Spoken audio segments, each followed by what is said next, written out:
So I'm just going to introduce myself. I'm Heather. I am part of the IAOMT. I'm holistic certified.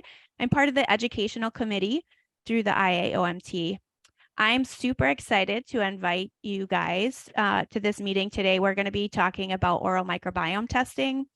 The course that we're going to cover today is to leverage oral microbiome testing for root cause insights into oral and systemic conditions, how to use them to improve patient overall wellness, and we will be reviewing how to interpret these tests, which patients to test, and then protocols for improving the balance of the microfichial bacteria. We will be discussing on how to explain the benefits of the oral microbiome testing to patients and the best practices for implementing this into our practices. Participants will leave with this course with a good understanding of the following learning objectives. We're going to discuss the different types of salivary diagnostic tests and how to interpret those tests. We're going to learn today on how the oral microbiome testing can give great insights into overall health and including gut health conditions and nitric oxide production. We're going to clarify some of the results from these tests and how they can affect treatment plans and outcomes for patients with managing chronic tooth decay and gum inflammation, and how to identify and manage halitosis concerns. We're going to discuss how to nourish our good bacteria with diet and lifestyle changes. And one of the big outcomes of this course is so we can understand how to recommend microbiome testing and those benefits to our patients. And here today are two of the CEOs from Bristle Health. And David Lin is the co-founder and chief scientific officer at Bristle.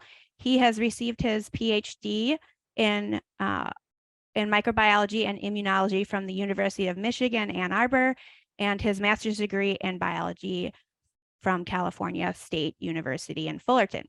He has extensive background in infectious disease and genomics, which is highlighted by his 11 peer review publications, which 6 is he's listed as the first author. Brian Maurer is also a co-founder at Bristle. Brian's background is driving the adaptation of genomic technology in healthcare. His passion is personalized medicine and improving patient outcomes, and works with providers for implementing Bristle Health. And just a little disclosure, I am one of the oral health coaches hired by Bristle. So I get to look at all of this exciting information. And if your parents or your patients are doing any of the health coaching, I am one of the health coaches that gets to explore the oral microbiome with your patients. All right, take it away. Perfect. Thanks, Heather. You're welcome. Pull up my slides right now. Thanks, Heather, for the great intro. So we can skip the slide.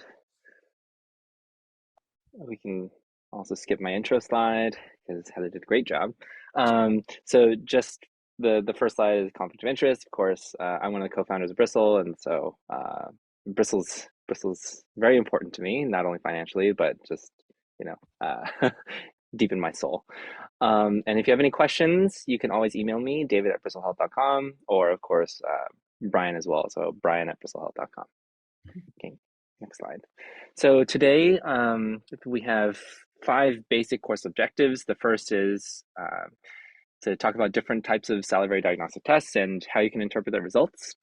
So we're going to talk a little bit about the oral microbiome itself and what kind of insights it can provide by testing the oral microbiome. We are also going to talk about how this affects your treatment plan. So how this actually affects a patient. So it's not just a bunch of data. It's, you know, what are the recommendations I can make based off of the oral microbiome? And some of those recommendations are about nurturing the good bacteria and what the data says about, you know, how to improve the beneficial bacteria so that you can reduce oral disease. And the last one is just how to talk to patients about this, because patients aren't really well informed about the oral microbiome. A lot of them aren't even aware that a lot of disease is driven by bacteria, fungi, and viruses in the mouth.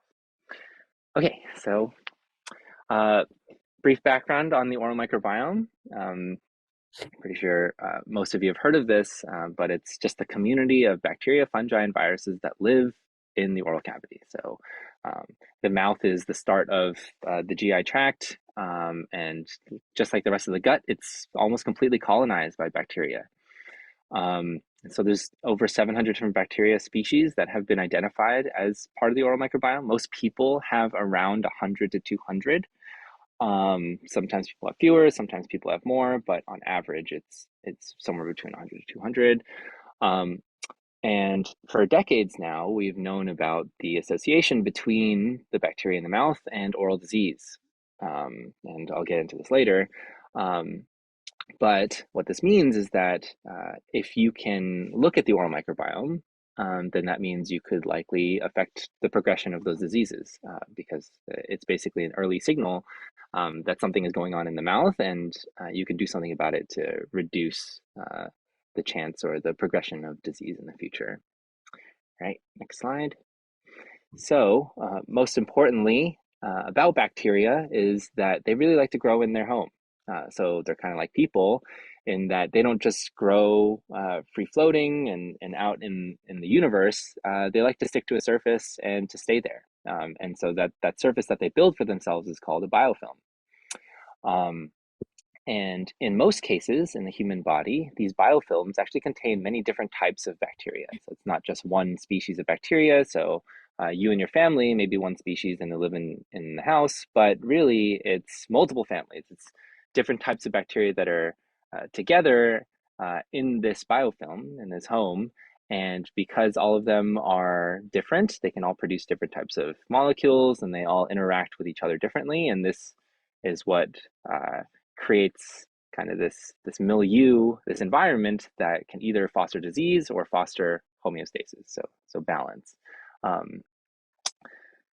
Let's see. So really importantly, this biofilm doesn't just exist in one surface of the mouth. So it's not just on your teeth, it's not just on your gum line, it's everywhere. So everywhere from the roof of your mouth to your tongue, to your tonsils, to the throat, and beneath the gum line, above the gum line, all of this is colonized by different types of bacteria. At least normally, under healthy conditions, there's specific species that live in each of these conditions. And this is mostly driven by the environment.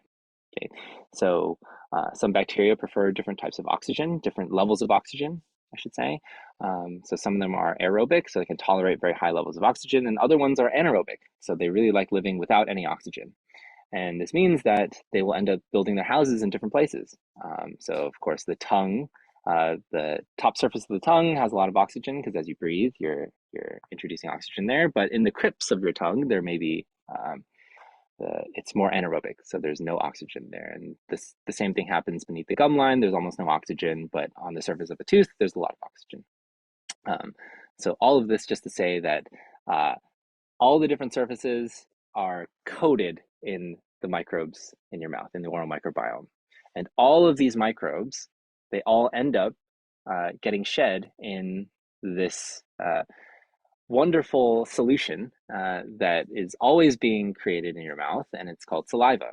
Okay, so you and everyone you know has thousands of salivary glands. Okay, and these are all very small, and they're constantly secreting this fluid that helps to prevent oral disease. That it actually helps to reduce the abundance of bacteria in your mouth because there's antimicrobial compounds in it. It also helps to limit their adhesion to the surface because there's mucins, there's different proteins in there that prevent bacteria from sticking. And creating very large biofilms, and so it reduces the size of the biofilms. And so there are, 3 major salivary glands, but there are thousands of minor ones, and that's why your mouth is constantly coated with saliva. And so saliva is this wonderful solution that doesn't just protect you, but we also use it as a diagnostic tool because saliva comes from everywhere. So all the bacteria from your mouth, from all the surfaces, ends up in saliva. Next slide. All right, so that's the brief background on the oral microbiome. So the first thing that we should talk about when we talk about the oral microbiome is symbiosis versus dysbiosis. And so symbiosis is a state of homeostasis. This is a state of balance. And in contrast, dysbiosis is a state of imbalance. And when we talk about balance and imbalance, we're talking about basically the stability of the community, and whether or not the community is easy to shift, or whether or not it's sitting in a state where it's not going to change very much. And so what happens is, as an oral microbiome changes and it becomes more dysbiotic, you actually introduce these pathogenic species that can disrupt not only the rest of the community but also the host tissue. So in a lot of cases, it's the gum line. And so a lot of these pathogens are invasive, and they actually kill your tissue, and they invade the gums. And as you invade the gums, you're releasing new molecules that then cause more dysbiosis. So dysbiosis is kind of this progression towards worsening disease. Whereas in contrast, homeostasis is where the tissue is not disrupted, and these bacteria live symbiotically with your tissues, and they don't break down your teeth, and they don't break down your gum line, and so they just live harmoniously. And so the best analogy I can always come up with is that the oral microbiome is like a garden. And in this garden, you're maintaining it constantly. So if you're doing a really good job of doing your routine and plucking the weeds and mulching over any empty space and adding in like flowers or bushes where there's empty space, then that's great. You're in homeostasis. But if you're not maintaining it and you get weeds, one weed can then become 10 weeds the next week, which is then 100 weeds the week after. And if you don't do anything to maintain, all of a sudden, even if you tried to maintain it, it would be almost impossible, because you'd have 1,000 weeds. And even if you pick 900, the next day, you're still going to have 1,000 weeds. So that's the analogy that I think I'll turn to for a lot of this webinar. Next slide. So the reason dysbiosis is so important is because the most common oral diseases in the world are all caused by oral microbiome dysbiosis. 25% of adults, untreated tooth decay, 90% of all adults have at least had one cavity, and about half of all people over age 30 have some form of gum disease. And these are the most prevalent diseases in the world, and they're caused by oral microbiome dysbiosis. So just in the two examples, the first is in caries. Pathogenic microbes, they live in this biofilm, and sometimes it becomes dysbiotic, and as they grow, they create acid. This acid actually erodes the enamel, of course, and this leads to tooth decay. And if you don't maintain it and you don't remove them, it's very difficult to maintain. You end up with caries. However, actually, can you go back to the last slide? Commensal microbes actually help to combat this. So they can produce neutralizing molecules like ammonia that actually neutralize the acid. They also produce bacteriocins that can kill the pathogenic microbes and prevent them from invading. But if you don't have them, you end up with just these pathogenic biofilms that are constantly growing. And even if you do maintain them, you can still have these microbes, and they slowly cause decay. Okay, so next slide. And the same thing happens in gum disease, right? So on the image on the left, you can see the tooth on the left is healthy. So these are healthy gums where you have what's known as homeostasis, host microbe homeostasis. There's a good biofilm living there because it's symbiotic. But in gum disease, you get these dysbiotic biofilms that are growing, and they cause damage, which then progresses to disease. And similarly, you can also have commensal microbes in homeostasis that prevent the pathogenic ones from outgrowing and from causing dysbiosis. So the way this happens is just by competing. So a lot of times they just fill the space, kind of like if you grow grass in the space, then the weeds are less likely to pop up because the grass is taking space. They can create these molecules called bacteriocins that can kill other pathogenic bacteria. They produce hydrogen peroxide, which is an oxidizer, which can kill pathogenic microbes. And really importantly, they also help to they tune the host tissue. So they hone the immune system, and they teach it to not become hyperactive in the cases where it sees Fusobacterium or it sees P. gingivalis. It tells it, hey, it's kind of okay. Like the bacteria will deal with it. don't let the immune system do too much. Otherwise, it's going to cause damage, because a lot of times the immune system is actually what causes a lot of the damage. And the oral microbiome is also implicated in a number of other diseases. So it's not just gum disease or cavities, it's also halitosis, burning mouth syndrome, oral thrush, and lastly, gut inflammation. So a lot of bacteria in the mouth, they actually traverse into the intestine and down to the colon, and they can colonize in places that they normally wouldn't be, and this ends up causing gut issues for a lot of people. And so just leaning on from the gut issues, it's not just the gut, but it's actually the rest of the body that's also affected by the microbes in the mouth. And so recent research, let's say in the last 10, 20 years, has found that a number of microbes can be found in higher abundance in certain types of disease. So Alzheimer's disease, I think there's a very compelling story to be said with P. gingivalis and Alzheimer's disease and the association there. Cardiovascular disease. So it turns out that atherosclerotic plaque, the plaque that builds up in people's arteries, is actually full of these bacteria, and it's full of bacteria from the mouth specifically.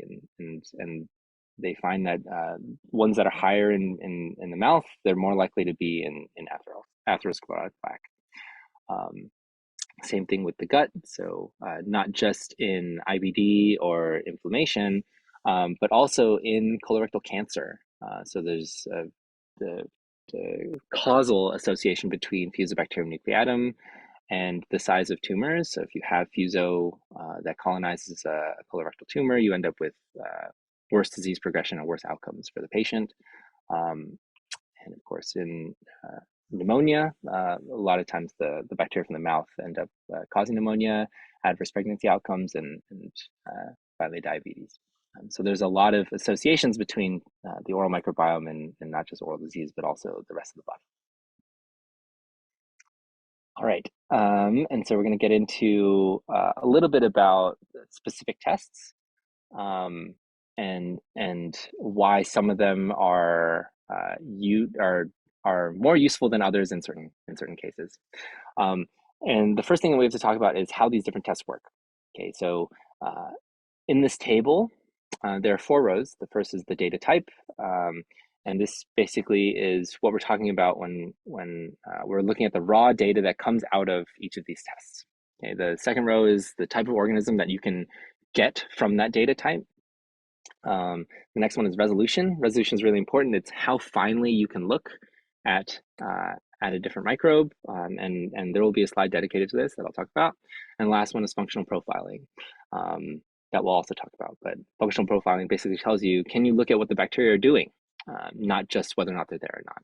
So on the different columns, the far right is the oldest technology. It's conventional microbiology. It's what a lot of people are familiar with because it's still taught in schools. It's basically you take the saliva or you take a swab sample of someone's mouth and you put it on a petri dish or you put it under a microscope and you look at it and you say, what do I think is here because of what I can see with my own 2 eyes.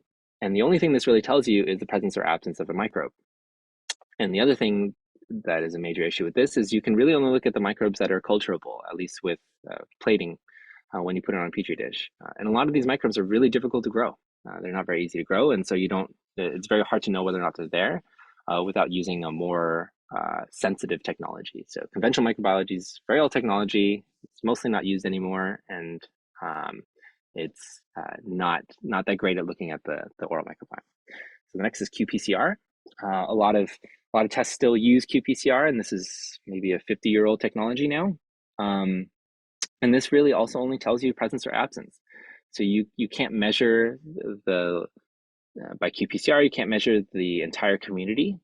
You can only measure very specific microbes. So you can look at, okay, I have this qPCR test, and it's only going to look at a very specific microbe. I can only look at Strep mutans, or I can only look at P. gingivalis. But you won't be able to look at the entire garden. You can only look at how many rose bushes do I have, or how many of this very specific type of weed do I have.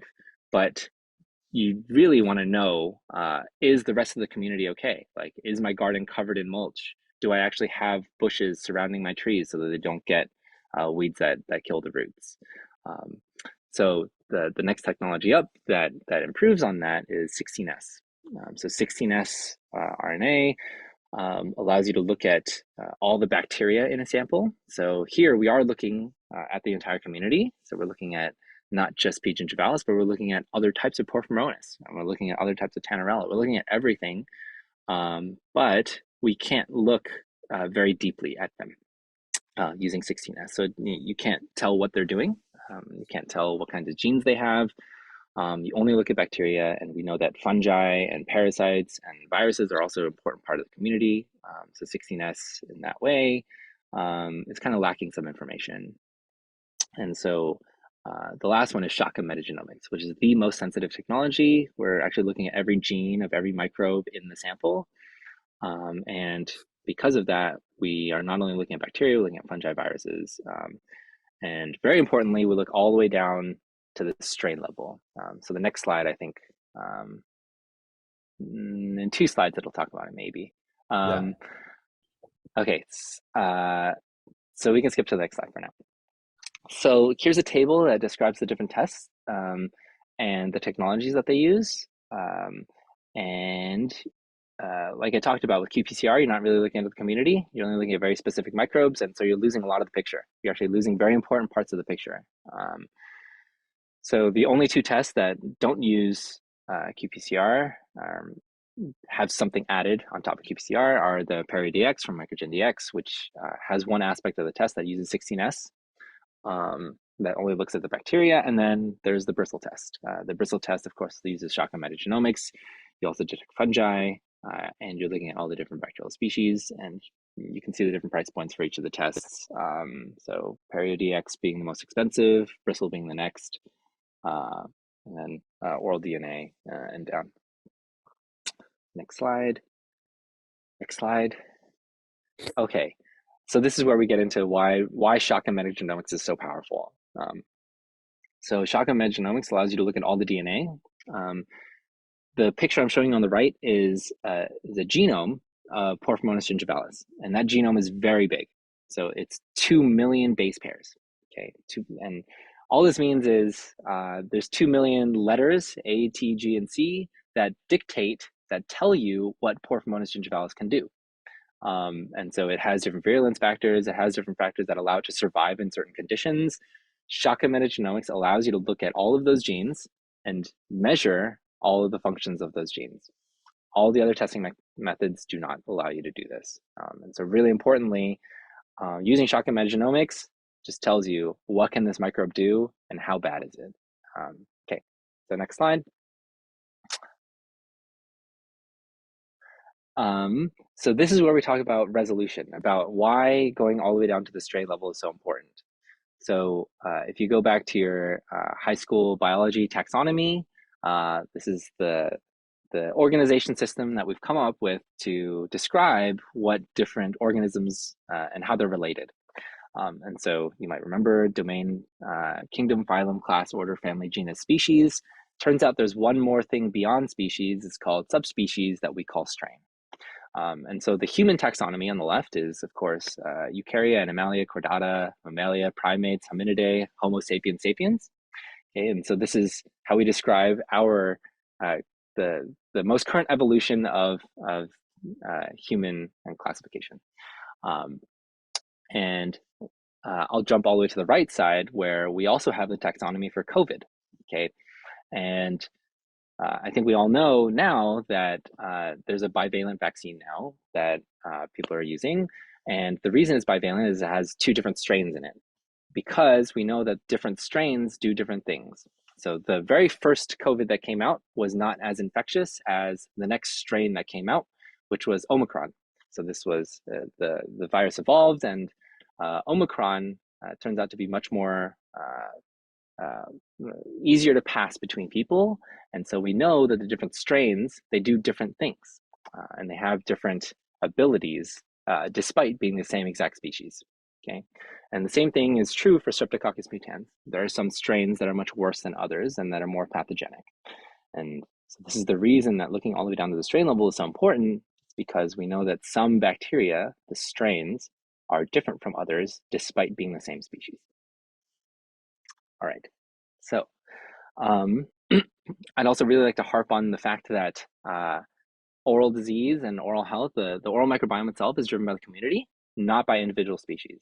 So if you look back at gum disease and that biofilm, you remember that many different species live in that biofilm. It's not just one. And the interactions between those microbes is actually what drives differences in disease. So if you have good microbes that are helping to prevent the bad ones from outgrowing, then even if you have the bad ones there, you might not be in such a bad condition because the garden is actually the rest of the plants in the garden are helping to reduce the amount of weeds. Okay, and they're all competing for space, they're all competing for nutrients, and we want to keep that garden healthy. So if you measure only one thing, you're not actually looking at what's important in disease. Okay, next.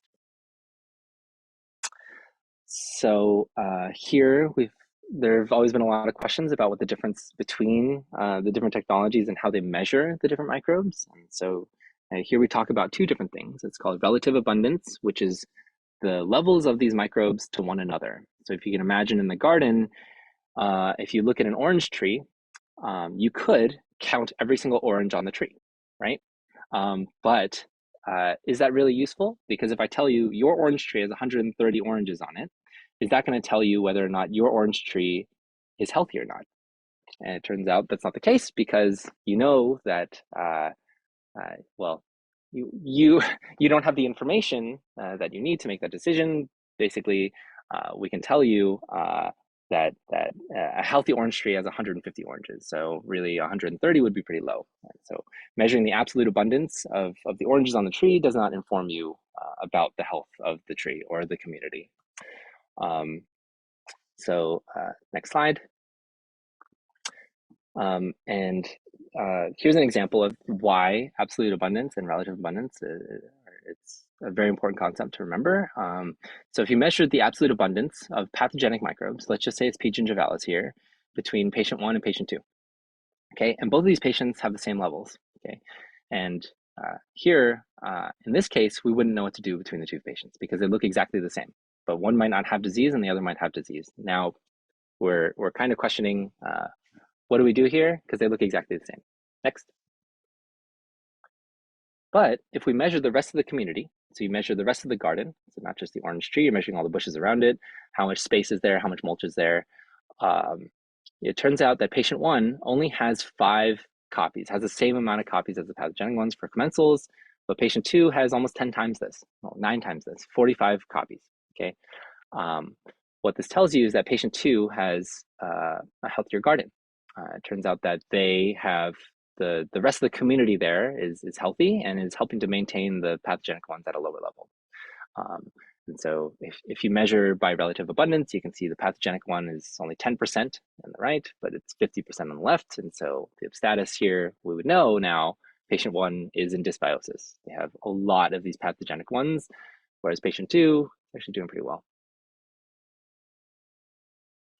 And this is just a data slide, basically to demonstrate if you use this relative abundance measurement, you can actually come up with disease risk scores.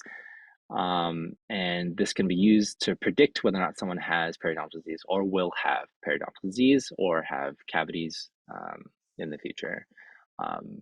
And so this is just some bristle data from the University of Pacific that we collaborated on to demonstrate the utility of measuring relative abundance in the oral microbiome. Next slide. Okay, keep going. I'm going to speed up a little bit, I think. Keep going. So when to use this, the first is on new patients. And usually people use this to establish a baseline and help to prevent issues in the future. Next slide. Also for frustrated sufferers, so there's a lot of patients, of course, that you may have that say that they're doing all the right things, or brushing, flossing, maybe they're taking an oral probiotic or they're improving their diet, but it could be that these microbes were never dealt with in the first place, and so they're still experiencing these issues, still experiencing gum disease or cavities. Next. So I'll just go through one case study of oral microbiome testing. So there was a 37-year-old male who came in who was experiencing something weird. And so this is another use case. It's for the unknowns. This person had water blisters for about once a month. They had tried a bunch of things, and none of them had worked. They tried to do prophy, SRP even, antibiotics, and it still didn't go away. And after testing, it turns out that they had a very strange oral microbiome, a lot of Serratia marcescens. And so this is an opportunistic species that can cause gum inflammation. Where it comes from, we're not always sure, but this patient had it. And so what this did was it allowed us to tailor a treatment plan to help to get rid of the Serratia. Okay, so in the first few months from November to February, they tested, but they weren't sure what to do at the time because we had never seen this before and they had never seen it before. And at this time, they were still visiting their dentist to try to clear it out. So I think they tried prophy and maybe they had an SRP in between, but nothing had changed. So then we tried to tailor a treatment plan to add more xylitol. And so first the xylitol helped to reduce some of the symptoms, but the Serratia didn't go away. So xylitol actually prevents Serratia from expressing virulence factors, but the Serratia is still there. So next we introduced a probiotic that can help to combat this species, and the Serratia went away. And so basically, using oral microbiome testing, we could tailor a treatment plan to fix these very strange and unknown things that are happening to some of our patients. Next slide. And some of your other patients may also complain of halitosis or burning mouth, thrush. In all these cases, oral microbiome testing is also really useful. So in halitosis, you can look at the different microbes that can cause bad breath. You can look at the viruses that cause burning mouth, and you can look at the fungi that cause oral thrush.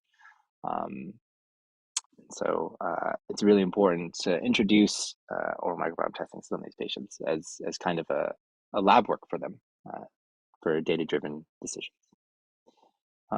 Also, there are at-risk patients, of course, where symbiosis can very quickly shift to dysbiosis, and so you may want to monitor them more deeply and give more health insights, and so such as people with diabetes, cardiovascular disease, even ones with Alzheimer's or gut disorders, because a lot of them may have dysbiosis very quickly, and especially for people who are at risk, so immunocompromised patients who can progress their gum disease or cavities very quickly, and people who are pregnant. Okay, next slide, and next slide. And I'm going to pass it off to Brian now. Thank you. Awesome. Thanks, David. So I'll be getting into how our practices are utilizing microbiome insights and sort of how you can interpret that and apply that to patient care. I won't be using any more garden analogies, so you'll have to go back to David for those. But one particular use case, just kidding, David. One particular use case is answering this question of to drill or not to drill. So in your treatment planning, you're already collecting a lot of data to inform your decision-making, looking at things like diet, clinical exam, their radiographs, their restorative history. But often you'll still encounter situations like this where we can see an incipient lesion here. And so you'll go through your workup, collect data on the patient, perform your clinical exam, look into their hygiene and diet habits, their radiographs, but can still be left with this question of, do we drill here or is this something we monitor? So now with oral microbiome testing, we can test these patients. And here are two actual patient results from similar situations.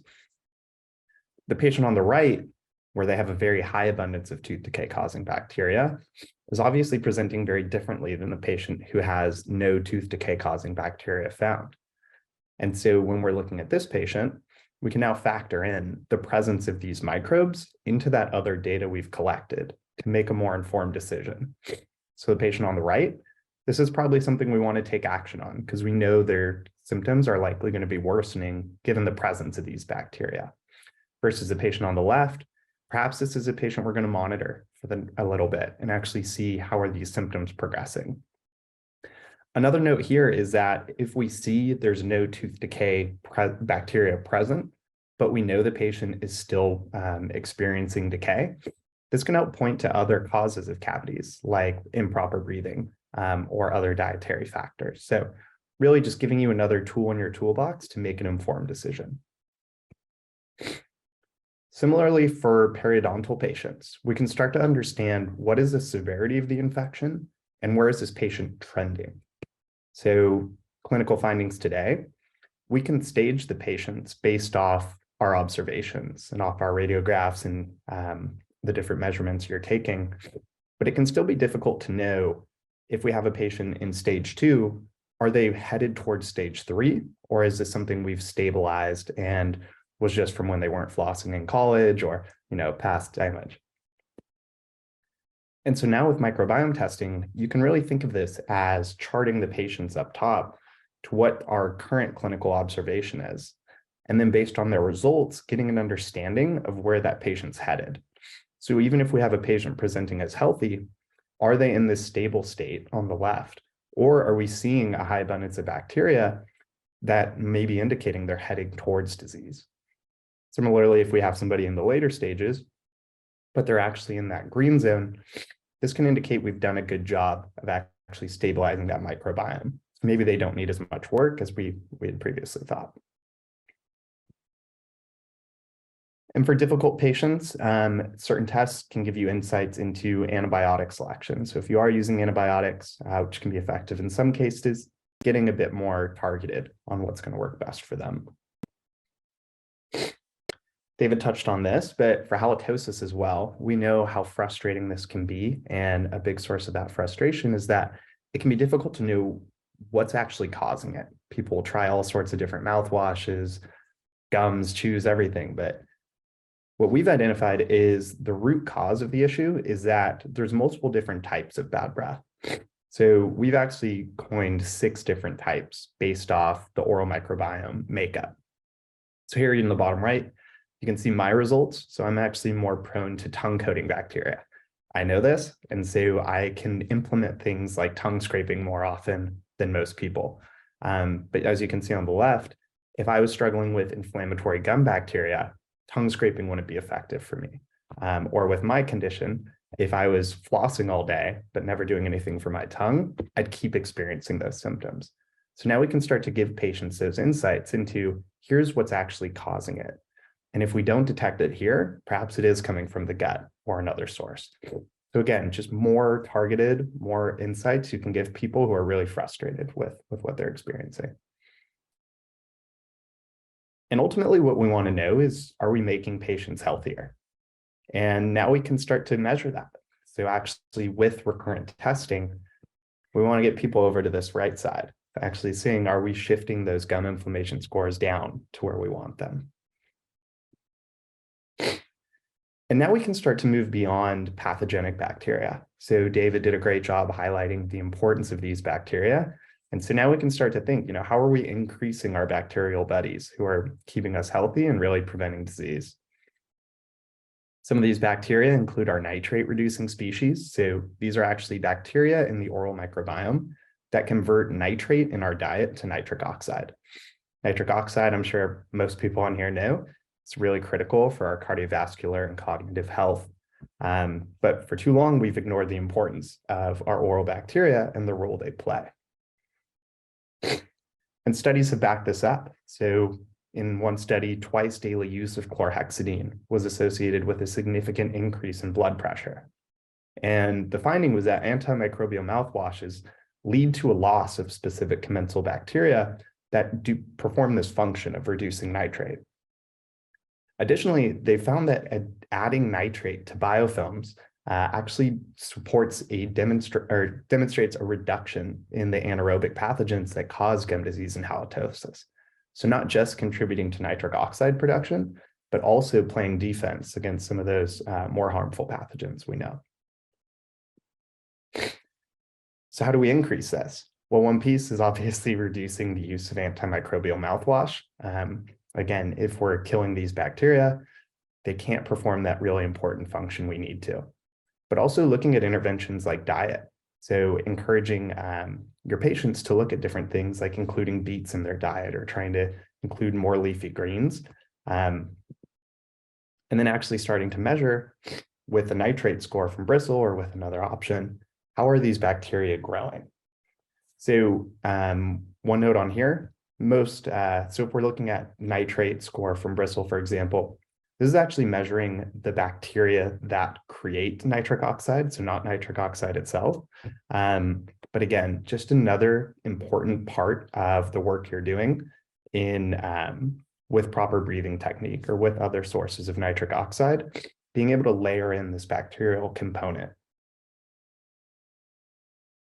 Similarly for commensals, again, David had already touched on a lot of this, but they're critical for preserving the balance of the oral microbiome and reducing the levels of those pathogenic microbes. And it's so cool to understand that they're releasing molecules like hydrogen peroxide or different compounds that are actually reducing these pathogenic bacteria. It's really helping patients understand we're going to promote you, like we're trying to get you to a stable state where your mouth is actually doing a lot of the work for you. But how do we increase these bacteria? So one way is with diet. So in addition to nitrate, arginine is a great source of oral microbiome health. So arginine is an amino acid. It actually has a few different functions in the oral microbiome. So one is that certain commensal bacteria metabolize it into molecules like ammonia that restabilize the pH, which we know is important in the mouth. It also gets converted into nitrate. So again, feeding that nitrate pathway that helps those beneficial bacteria we covered. And research also suggests it may disrupt dental plaque biofilm formation. So actually preventing some of these karyogenic species from taking up homes on our teeth. So again, using diet as a proactive way to promote our oral health. And great sources of arginine include poultry, nuts, whole grains.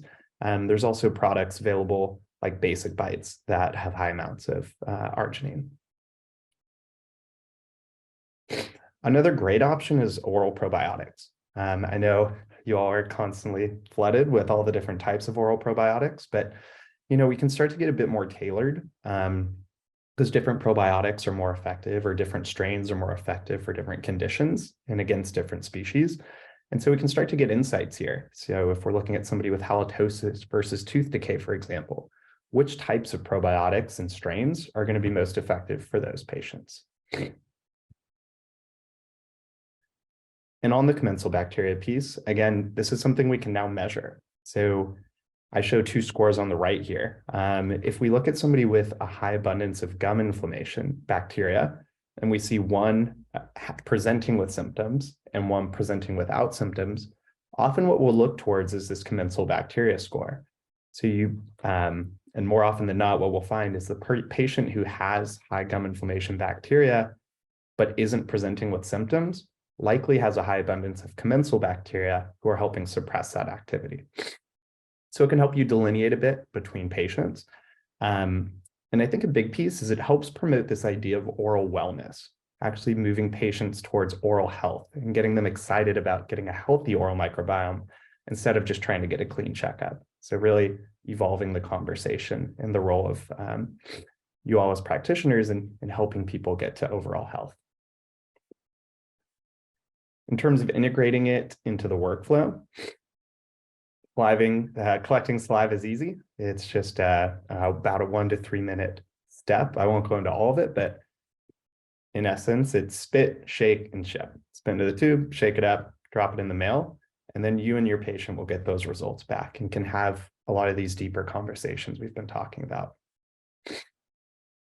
In terms of the key benefits, I know we've covered a lot of them here, but a big one is increasing treatment acceptance when it's most effective. So we know patients can sometimes sit on their data or they'll hear they have swollen pockets, but it might not be resonating the same way. But when they can see high abundance of P. gingivalis or high gum inflammation scores, we tend to find patients are more open to getting those treatments you suggest because they have a different understanding of the severity of where they're at. It can also be very motivating and engaging. So we survey users for Bristle, for example. About 80% report adopting our recommendations. And then what's exciting is we can start to monitor the efficacy of different treatments or therapies. This is an evolving science. Oral health is an evolving science. And as we collect more data, we can start to figure out, for these types of patients, what worked for them, or for these types of patients, what worked for them. And as a community, start to practice more effective and personalized care. And then lastly, being able to give those whole body care insights. So if you have somebody struggling with gut inflammation, for example, being able to show them that it may be coming from their oral microbiome and showing them a score of how that happens. A big question is retesting frequency. So how often should we be testing? And as with most things, it's a bit patient specific, where if we have somebody who's undergoing a procedure, maybe we'll retest sooner so we can actually see, did we see a reduction in those pathogenic bacteria? And then as we've moved them more towards a healthier state, do we see an increase of beneficial bacteria after we've put them on a 3-month program? And then once they're in that stable state, maybe moving to like a 6-month or annual recall for testing, make sure we're all everything's stable, catch any imbalances early so we can keep them in that healthy and stable state. You all are the patient communication experts. You know your patients better than we ever will, but we want to give just some helpful ways that we found for communicating communicating oral microbiome testing, snapped into it, to patients. A big one is comparing it to routine blood work. People, when they go to their doctors, it's expected they're going to take a blood draw. So they can look at what's the underlying biology with things we can't measure or see with our eyes. Similarly, it can tell us about the bacteria that are causing the problem that otherwise we can't measure. I think in a post-COVID world, people are a lot more open to the idea of testing and a lot more familiar with the important role bacteria and microbes play in our health. And lastly, it's that we're trying to promote prevention. We want to catch these problems early so we can treat them with less invasive and less expensive and painful treatments. We're really on the same side here, and being able to look at this will help us make more informed decisions and ultimately keep you healthier and happier. So that's it for the content. Wanted to thank you all so much for being so attentive, especially on a Saturday morning. But yeah, if you have any questions, you can reach out to David at Bristle Health. I'm also Brian at Bristle Health. And if you want to learn more about Bristle in your practice or how it can be leveraged with patients, we have the link there. And I just wanted to turn it over for questions, Heather. Awesome. Does anybody else have any questions?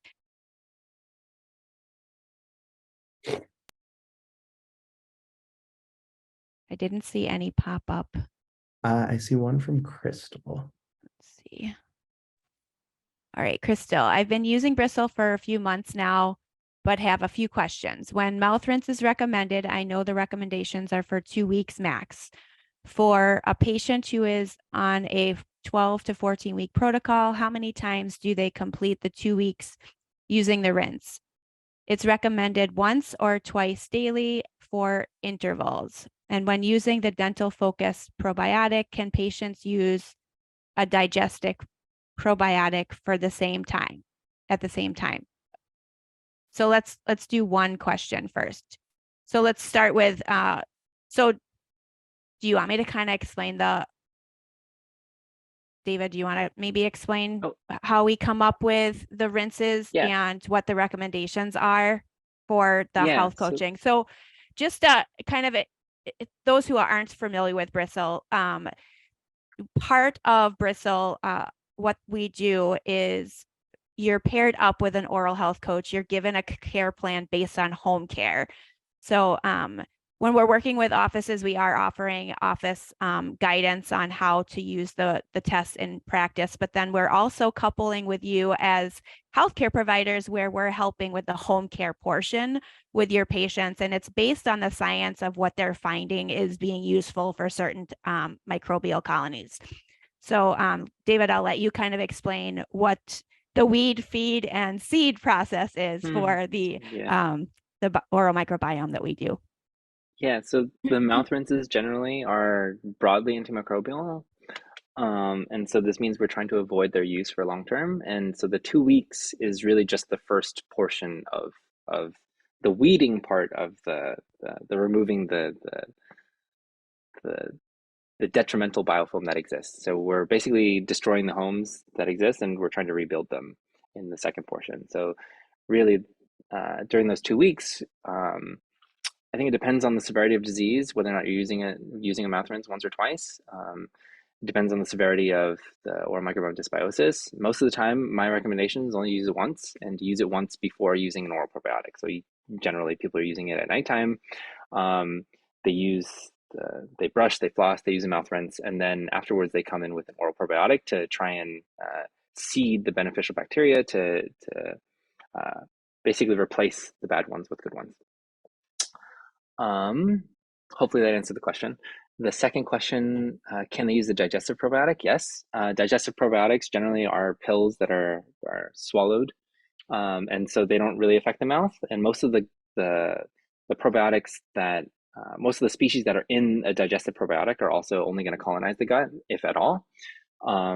Whereas an oral probiotic is a mint or a lozenge that you let sit in your mouth and dissolve, and so it's going to coat your mouth and get into all the niches and grooves in your mouth.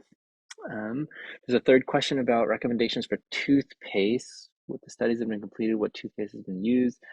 In general, I think we are recommending the Boca toothpaste because it's the cleanest.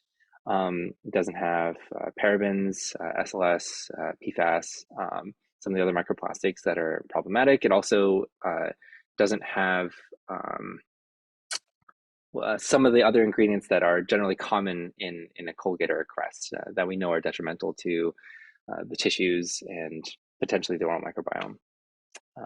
Heather, I don't know if you have anything added for the toothpastes. We tend to recommend more the hydroxyapatite type of toothpaste. Yep. And there is definitely some good research out on nanohydroxyapatite and hydroxyapatite. So I invite everybody to sort of research on your own some of the benefits of hydroxyapatite. But yeah, wellness and Boca are the two main ones that Bristol is currently recommending for the oral health coaching part of things.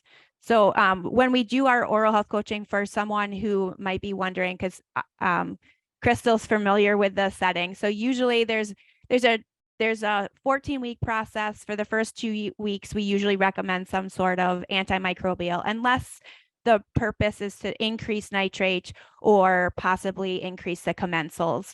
And then it might be a similar phase as the second phase in the process. So the second process is usually maximizing like xylitol use, the arginine and the nitrates, and really working towards fertilizing the healthy bacteria when you're taking some sort of oral probiotic. So there's kind of a 3-phase process, or a main phase process, where we're working on trying to reach homeostasis.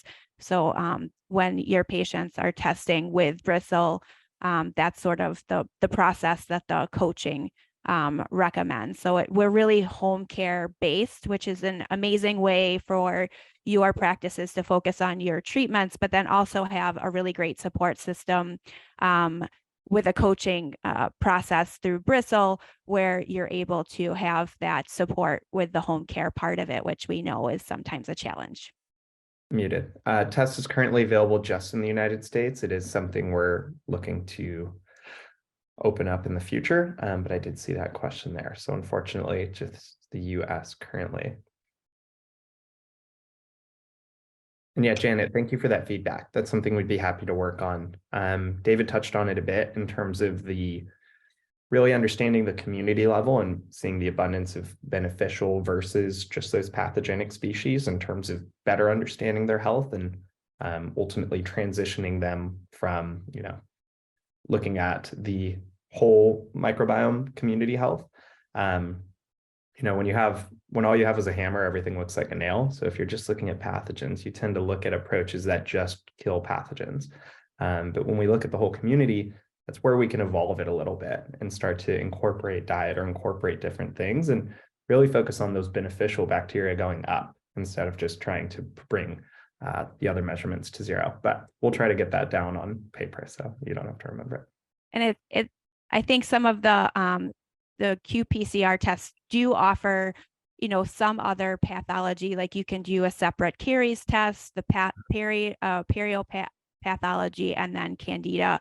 I work under microscope in my practice, so I've had a number of patients with certain testing that I've done for the oral microbiome. They've tested negative for caries pathogens, but on my slides for the microscope, I've seen Candida pathogens. So I think it's important to understand that Candida is also a driving factor, especially for gum line cavities. So it gives you more information in one test so that you're understanding where those caries pathogens are coming from. And then even sometimes you might have your patients testing negative for caries pathology. They're still low on Candida and they're still getting cavities. So that's where, as Brian said, then we have to really start looking at the gut health and nutrition and mineral deficiencies and things like that, and referring for other types of things, and mouth breathing, those types of things, seeing a myofunctional therapist. Thank you, everyone. Perfect. Thanks for participating. Hope everybody found this super valuable, and reach out with any questions to either Brian or David with any other questions. Thanks to the IAOMT for hosting. Thanks so much, everyone. Thank you. Thanks. Bye.